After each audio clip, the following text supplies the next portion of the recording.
क्या आपने कभी सोचा है कि कभी-कभी सबसे ताकतवर सेना भी अंदर से असुरक्षित क्यों महसूस करती है?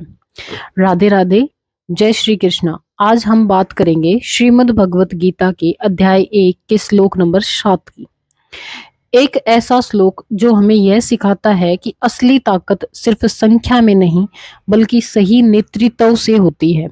संस्कृत श्लोक आस्माक तु विशिष्टता ये तनि बोध दिव्योतम नायका मम सनश्य संज्ञार्थ तान बन्मविमि ते।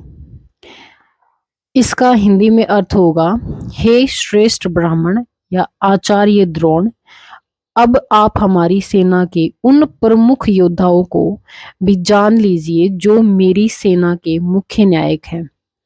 मैं आपके नाम बताता हूँ। अब जरा उस पल को महसूस कीजिए। कुरुक्षेत्र का मैदान तैयार है।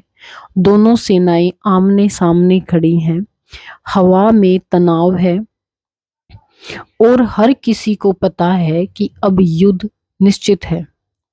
दुर्योधन अभी अभी पांडवों की सेना के वीर योद्धाओं का वर्णन कर चुका है, लेकिन अब वह हमारी सेना की तरफ मुड़ता है और आचार्य द्रोण से कहता है, अब आप मेरी सेना के मुख्य नायकों को भी जान लीजिए। यह एक साधारण वाक्य लगता है, लेकिन इसके पीछे एक गहरी मनोस्थिति छिपी हुई है। दुर्योधन बाहर से आत्मविश्वास दिखा रहा है, लेकिन भीतर कहीं न कहीं उसे यह एहसास है कि सामने खड़ी सेना धर्म के लिए लड़ रही है और यही जीवन की सबसे बड़ी सच्चाई है। जब हम गलत रास्ते पर होते हैं तो हमारे पास चाहे कितनी भी शक्ति क्यों न हो, मन के अंदर एक असुरक्षा बनी रहती है।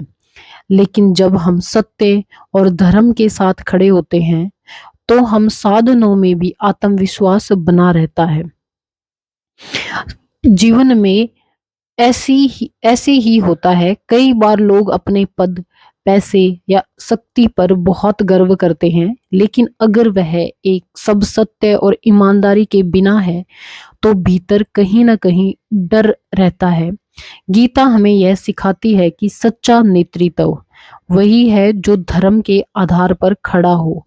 नेता वह नहीं जिसके पीछे बहुत लोग खड़े हों। नेता वह है जो सही रास्ता चुनने की हिम्मत रखता हो। अगर आप अपने जीवन में सही निर्णय लेते हैं तो धीरे धीरे सही लोग भी आपके साथ जुड़ने लगते हैं और यही असली शक्ति है। तो आज खुद से एक सवाल पूछिए, क्या मैं अपने जीवन में सही मार्ग पर चल रहा हूँ? अगर आपका उत्तर हाँ है तो विश्वास रखिए, भगवान की कृपा आप हमेशा आपके साथ रहेगी। नीचे कमेंट में लिखिए, मैं अपने जीवन में सत्य का साथ कभी नहीं छोड़ूंगा। जय श्री कृष्णा। अगर आपको गीता के ये दिव्य श्लोक और उनकी सीख पसंद आ रही हो तो वीडियो को लाइक करें, चैनल को सब्सक्राइब करें और कल मिलेंगे गीता के अगले श्लोक के साथ। राधे राधे।